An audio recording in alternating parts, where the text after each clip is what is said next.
Hi students, आज मैं आपके लिए लेके आई हूँ प्रैग्मैटिक्स। ठीक है, लिंग्विस्टिक्स का टॉपिक है। What is pragmatics? Pragmatics is the study of the ability of natural language speakers to communicate more than that which is explicitly stated। ठीक है जी, मीन्स के जो कोई स्पीकर कोई सेंटेंस बोलता है उसका मीनिंग उसके ऑपोजिट होता है या उससे डिफरेंट होता है। ठीक है, लाइक एक एग्जांपल ले लेते हैं। जैसे कि अगर हम किसी शख्स के पास जो सोया हो रात के टाइम टीवी देख रहे हो तो वो कहता है कि टीवी की आवाज़ बहुत ज़्यादा है। मीन्स कि वो ये कहना चाह रहा है और इसका मीनिंग ये है कि आवाज़ कम नहीं करनी बल्कि टीवी को बंद कर दो। ठीक है जी, इसको कहते हैं कि प्रैग्मैटिक अटरेंस। ठीक है, चलें जी देखते हैं। मैंने आपके लिए खुद काम किया है तो मैं आपको बताती हूँ, यहाँ से गाइड करती हूँ प्रैग्मैटिक्स। ठीक है, what is pragmatics? It is based on utterance. ठीक है, जैसा कि मैंने आपको बताया कि हमारे बोलने पे बेस कर रहा होता है कि क्या हम बोल रहे हैं और इसका मीनिंग क्या है। ठीक है जी, प्रैग्मैटिक्स रिलेट्स मीनिंग टू कॉन्टेक्स्ट। ठीक है, इसके अंदर एक हेयर को, सुनने वाले को कॉन्टेक्स्ट अंडरस्टैंड करना होता है सेंटेंस का, कि मीन्स कि एक स्पीकर, एक बोलने वाला क्या कहना चाह रहा है, उसका क्या मतलब है, उसका क्या मकसद है इस बात के पीछे। ठीक है जी, प्रैग्मैटिक्स क्या चीज़ है कि speaker's intention to convey a certain meaning. ठीक है, which may not be evident in the meaning itself. ठीक है, कि वो कह रहे हैं कि ये मीनिंग के अंदर मीन्स नहीं हो सकता इस सेंटेंस का, या जो कुछ उस स्पीकर बोलने वाले ने कुछ बोला है उसके अंदर मीनिंग कुछ और हो सकता है जी। तो ये है प्रैग्मैटिक। ठीक है जी, एग्जाम्पल हम इसकी देखते हैं।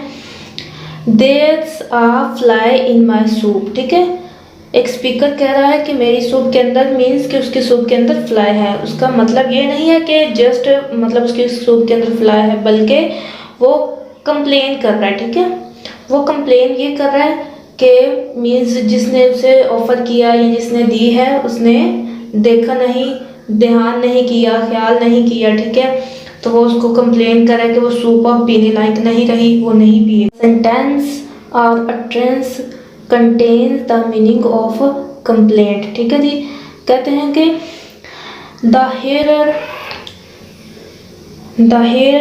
hears this sentence as a request to take the soup away।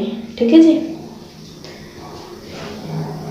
Means यहाँ पे मतलब ये है कि वो शख्स जिसको सूप ला के दिया गया है वो सूप नहीं पिएगा। एग्जाम्पल नंबर 2 है, सेकंड एग्जाम्पल हमारे पास है the cold wave is coming through the window. ठीक है जी, कि विंडो से ठंडी हवा आ रही है।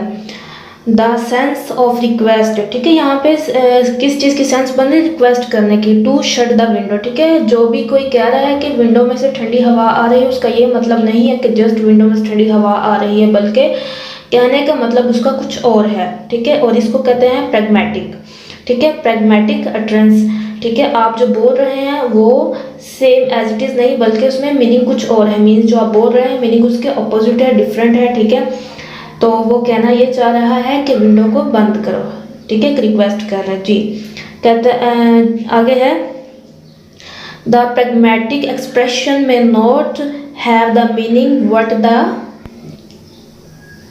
The sentence says. ठीक है, वही बात जो मैंने आपको बताई है कि जो सेंटेंस है उसका मीनिंग कुछ और है, जो डिफरेंट है, वो ऑपोजिट है।